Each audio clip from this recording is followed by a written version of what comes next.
తిరుమలకి వెళ్తున్నాము. అయ్యప్ప, తిరుమలకి వచ్చినాము.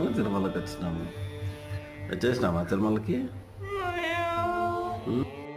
శ్రీవారిని దర్శించుకునే ముందే వరాహ స్వామి వారిని దర్శించుకొని కొలంలో స్నానం చేసి తర్వాత శ్రీవారిని దర్శించుకునేకి వెళ్ళాలంట.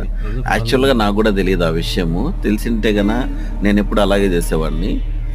నేను వేరే షార్ట్ చూస్తుంటే అక్కడ వాళ్ళు చెప్పారనమాట, మొదటగా వరాహస్వామిని దర్శించుకొని కొలంలో స్నానం చేసి తర్వాత శ్రీవారిని దర్శించుకుంటే మన కోరికలు నెరవేరుతాయని. ఏమో మేమైతే అలా చేయలేదు.